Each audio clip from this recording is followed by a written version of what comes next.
السلام عليكم ورحمة الله وبركاته. الحمد لله رب العالمين والعاقبة للمتقين، والصلاة والسلام على أشرف الأنبياء والمرسلين نبينا محمد وعلى آله وصحبه أجمعين، وبعد. فعن عمر رضي الله تعالى عنه موقوفا، وأنس رضي الله تعالى عنه مرفوعا: إذا توضأ أحدكم ولبس خفيه فليمسح عليهما وليصلي فيهما ولا يخلأهما إن شاء إلا من جنابه.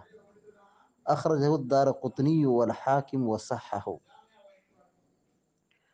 بلوغ المرام من ادلۃ الاحکام کی حدیث نمبر 59 ابھی آپ کے سامنے پڑھی گئی ہے۔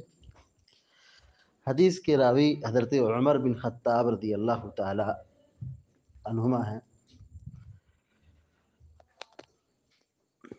حضرت عمر رضی اللہ تعالیٰ عنہ سے موقوفاً حدیث مروی ہے، اور انس رضی اللہ تعالیٰ عنہ سے مرفوعاً حدیث مروی ہے۔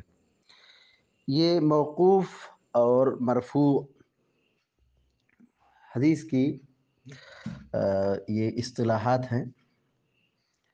موقوف حدیث اس کو کہتے ہیں جو کسی صحابی سے مروی ہو، یعنی اللہ کے نبی صلی اللہ علیہ وسلم سے منسوب نہ ہو بلکہ وہ کسی صحابی سے مروی ہو، اس کو موقوف کہتے ہیں۔ صحابی کا قول ہو، صحابی کی روایت ہو۔ اور مرفوع حدیث اس کو کہتے ہیں جو اللہ کے نبی صلی اللہ علیہ وسلم سے مروی ہو، یعنی صحابی اللہ کے نبی صلی اللہ علیہ وسلم کے حوالے سے بیان کرے، یعنی قال قال رسول اللہ، اس طرح حدیث بیان کرے تو اس کو کہیں گے حدیث مرفوع۔ تو یہاں پر جو حدیث نمبر 59 ہے، اس حدیث میں دو باتیں موجود ہیں۔ ایک تو یہ روایت موقوف ہے جو حضرت عمر رضی اللہ تعالی عنہ سے مروی ہے، اور دوسری یہ کہ یہ روایت مرفوع ہے جو حضرت انس رضی اللہ تعالی عنہ سے مروی ہے۔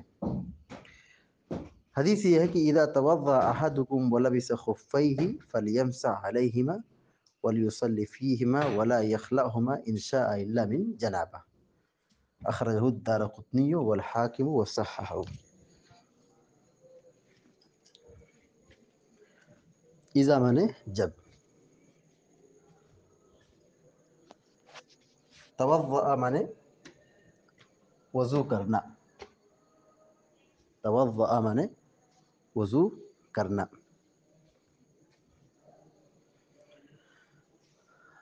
احدکم مانا ہوگا تم میں سے کوئی، اذا توضأ احدکم جب تم میں سے کوئی شخص وضو بنائے، وضو کرے۔ اذا مانے جب، توضأ مانے وضو کرنا، احدکم مانے تم میں سے کوئی۔ اذا توضأ احدکم کا ترجمہ ہوگا جب تم میں سے کوئی شخص وضو بنائے، جب تم میں سے کوئی شخص وضو کرے، وضو بنائے۔ وَلَبِسَ خُفَّيْهِ فَلْيَمْسَحْ عَلَيْهِمَا۔ لبس یلبس کا معنی ہوتا ہے پہننا، وَلَبِسَ اور پہنا، وَلَبِسَ کا معنی ہوگا اور پہنا۔ خف، خف کے معنی موزہ، خفیہ اپنے دونوں موزے کو، وَلَبِسَ خفیہ اور اپنے دونوں موزے کو پہنا۔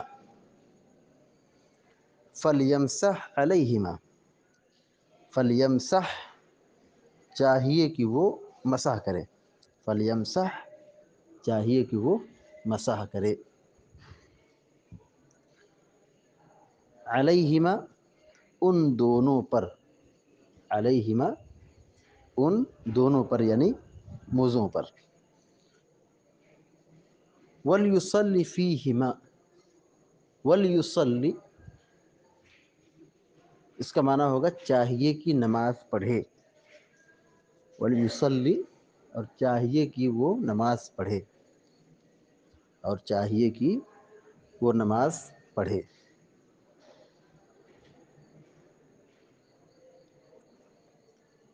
فیہما ان دونوں میں، فیہما ان دونوں میں یعنی ان دونوں کو پہن کر، موزوں کو پہن کر، ولا یخلعہما، ولا یخلعہما، اور ان دونوں کو نہ نکالے نہ اتارے، یعنی موزے کو نہ اتارے نہ نکالے نہ کھینچے۔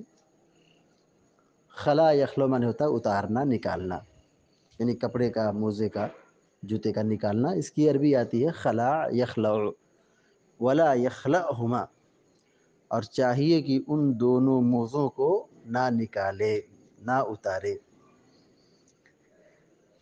ان شاء الا من جنابہ، ان شاء الا من جنابہ، ان مانے اگر، شاء مانے چاہنا، شاء مانے چاہنا، شاء یشاء مانے چاہنا، ان شاء اگر چاہے، الا من جنابۃ، الا مانے مگر، الا مانے مگر، من جنابۃ مطلب ہے من مانے سے، جنابت مانے جنابت ناپاکی، من جنابۃ جنابت سے، ناپاکی سے۔ ناپاکی دو وجہ سے ہوتی ہے۔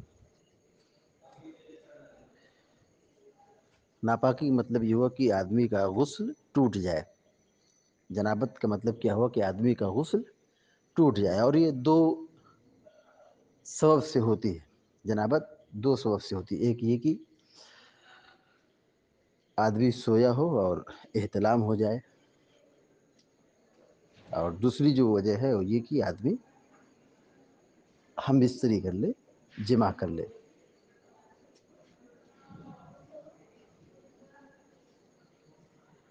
اخرجہ الدارقطنی، اس حدیث کو امام دارقطنی نے بیان کیا ہے، والحاکم، اور امام حاکم رحمہ اللہ نے بیان کیا ہے، وصححہ، اور اس حدیث کو صحیح قرار دیا ہے، یعنی روایت صحیح ہے۔ حدیث کا ترجمہ اس طرح ہوگا، حضرت عمر رضی اللہ تعالی عنہ سے موقوفاً، وعن عمر رضی اللہ تعالی عنہ موقوفاً، حضرت عمر رضی اللہ تعالیٰ عنہ سے موقوفاً روایت ہے، یعنی ان کا یہ قول ہے، یعنی ان کی یہ بات۔ وانس مرفوعاً، اور انس رضی اللہ تعالیٰ عنہ سے روایت مرفوعاً ہے، یعنی اللہ کے نبی صلی اللہ علیہ وسلم سے منقول ہے۔ حدیث کیا ہے؟ اذا توضأ احدکم، جب تم میں سے کوئی وضو بنائے، اذا مانے جب، توضأ مانے وضو بنائے، احدکم تم میں سے کوئی، جب تم میں سے کوئی وضو بنائے، وَلَبِسَ خُفَّيْهِ، وَلَبِسَ خُفَّيْهِ، اور اپنے موزے کو پہن لیا، یعنی وضو بنایا اور وضو بنانے میں اپنے پیر کو دھلا، پھر جب مکمل وضو ہو گیا تو اس نے اپنے موزے کو پہن لیا، یعنی وضو کے بعد پاکی کی حالت میں موزے کو پہن لیا، وَلَبِسَ خُفَّيْهِ، اور اپنے موزے کو پہن لیا یعنی پاکی کی حالت میں، فَلْيَمْسَحْ عَلَيْهِمَا، اب چاہیے کہ وہ اس پر یعنی موزے پر مسح کرے، وَلْيَمْسَحْ، چاہیے کہ مسح کرے، عَلَيْهِمَا، ان دونوں پر یعنی موزوں پر، یعنی جب وہ وضو بنا لیا ہے اور وضو کی حالت میں، پاکی کی حالت میں موزہ پہن لیا ہے، تو اب وہ جب وضو بنائے گا تو اسے موزہ نکالنے کی ضرورت نہیں ہے، بلکہ موزے پر مسح کر لے گا۔ فَلْيَمْسَحْ عَلَيْهِمَا، چاہیے کہ وہ ان دونوں موزے پر مسح کرے، موزے کے پر مسح کرے یعنی موزے کے اوپری حصے پر، وَلْيُصَلِّ فِيهِمَا، اور چاہیے کہ ان دونوں موزے میں نماز پڑھے، یعنی موزہ پہن کر کے نماز پڑھے، یعنی ظاہر ہے جب وضو بنایا ہے، پیر نہیں نکالا ہے، اس پر مسح کیا ہے، تو اب کیا ضرورت ہے کہ موزہ نکالے؟ تو اسے موزہ پہن کر کے ہی نماز پڑھنا ہے۔ وَلْيُصَلِّ فِيهِمَا، اور چاہیے کہ اسی میں وہ نماز پڑھے، یعنی موزہ نکالنا نہیں ہے، اس لیے کہ جب موزہ نکال دیں گے تو ظاہر ہے کہ موزہ پہننے کا مقصد ختم ہو گیا، تو موزہ نکالیں گے نہیں، اسی میں نماز پڑھیں گے۔ ایسا نہیں کہ موزہ نکال لیے تو وضو ٹوٹ گیا، مسئلہ ایسا نہیں کہ وضو بنائے، مسح کیے اور پھر موزہ نکال لیے تو وضو نہیں ٹوٹتا ہے، لیکن مسح کرنے کا جو مقصد ہے، موزہ پہننے کا جو مقصد ہے کہ آدمی موزہ پہنا رہے، تو اسے موزہ پہن کر کے ہی نماز پڑھنا چاہیے۔ اگر وہ موزہ نکال لیا اور پھر اس دوران اس کا وضو ٹوٹ گیا تو اب پھر وہ دوبارہ مسح نہیں کر سکتا ہے، اب اس کو پھر سے مکمل وضو کرنا پڑے گا، پیر دھلنا پڑے گا، پھر مسح کرنے کی اس کی مدت دوبارہ شروع ہوگی، اس کے موزے پر مسح کرنے کی مدت دوبارہ شروع ہوگی۔ اسی لیے کہا کہ وہ موزہ پہن کر کے ہی نماز پڑھے، وَلْيُصَلِّ فِيهِمَا، اور چاہیے کہ وہ موزہ پہن کر کے نماز پڑھے، وَلَا يَخْلَعْهُمَا، اور اپنے دونوں موزے کو نہ نکالے، انشاء، اگر چاہے، انشاء، اگر چاہے، الا من جنابہ، مگر جنابت کی صورت میں، یعنی اگر وہ چاہے تو موزہ نکال دے، کوئی مسئلہ نہیں ہے، لیکن اگر اس کو جنابت لاحق ہو گئی ہے، آدمی ناپاک ہو گیا ہے، تو ایسی صورت میں اس کو موزہ نکالنا ہی پڑے گا۔ اسی کہا وَلَا يَخْلَعْهُمَا إِنْ شَاءَ، اور اپنے موزے کو، دونوں موزے کو نہ نکالے، انشاء، اگر چاہے، الا من جنابہ، مگر جنابت کی صورت میں اسے موزہ نکالنا ہی نکالنا پڑے گا، اس کو غسل کرنا ہے اور پیر دھلنا ہے، تب وہ پاک ہوگا، اور پھر طہارت کے ساتھ، یعنی وضو بنانے کے ساتھ وہ موزہ پہنے، تب اس کو دوبارہ موزے پر مسح کرنے کی مدت شروع ہوگی۔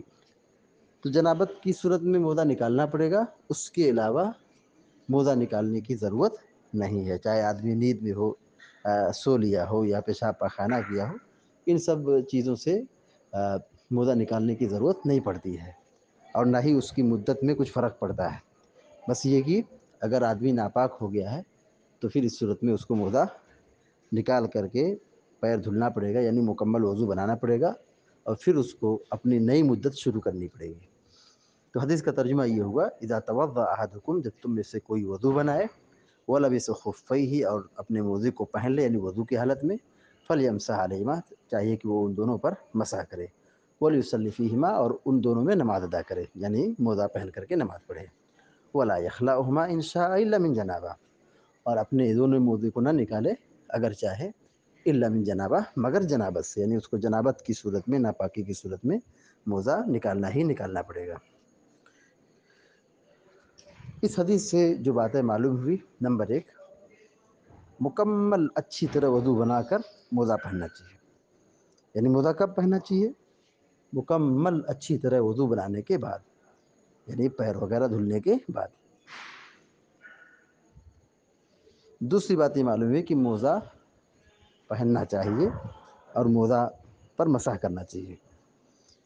تیسری بات یہ معلوم ہوئی، مسح کے بعد موزہ پہن کر ہی نماز پڑھنا چاہیے، مسح کے بعد موزہ پہن کر ہی نماز ادا کرنا چاہیے۔ چوتھی بات یہ معلوم ہوئی، موزے کے اوپری حصے پر مسح کرنا چاہیے، موزے پر مسح کہاں کریں گے؟ موزے کے اوپری حصے پر۔